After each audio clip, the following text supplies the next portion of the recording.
खलीफा बनाने का सपना देखने वाला मुनीर को अब उसके हेडक्वार्टर में गोली मारने की तैयारी की गई। हथियारों से लैस एक हमलावर आता है और रावलपिंडी स्थित आर्मी के जनरल हेडक्वार्टर यानी कि जीएचक्यू पर ताबड़तोड़ फायरिंग करते हुए मुनीर को गोलियों से भूनने के इरादे से घुसता है और इस इरादे में वो एक पाकिस्तानी सैनिक को भी ढेर कर देता है, जिसके बाद सनसनी फैल जाती है।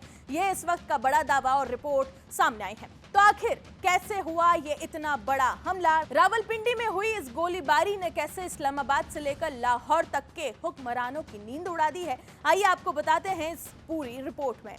खबर पाकिस्तान के दिल कहे जाने वाले रावलपिंडी से है, जहां पाकिस्तानी सेना के सबसे बड़े गढ़ यानी कि जनरल हेडक्वार्टर जीएचक्यू के मेन गेट के बाहर गोलियों की तड़तड़ाहट से पूरा इलाका गूंज उठा।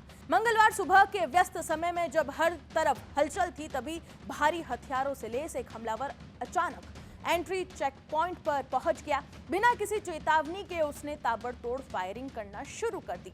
इस भीषण और अचानक हुए ऑटोमेटिक हथियारों के हमले से वहां तैनात पाकिस्तानी फौज के होश उड़ गए।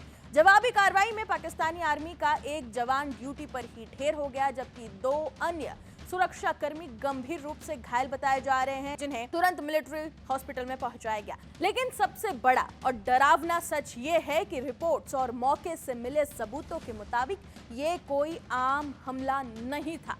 वो हमलावर उच्च सुरक्षा वाले इस सैन्य ठिकाने पर एक बड़े पैमाने का आत्मघाती हमला यानी कि सुसाइड स्ट्राइक करने के फिराक में था।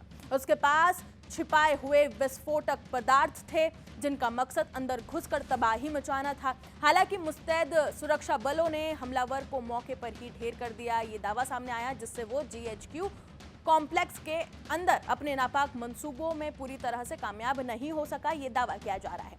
इस घटना के बाद रावलपिंडी गैरिसन क्षेत्र में भूचाल आ गया। एलीट काउंटर टेररिज्म यूनिट्स और स्पेशल फोर्सेस ने पूरे इलाके को इस वक्त छावनी में बदल दिया है।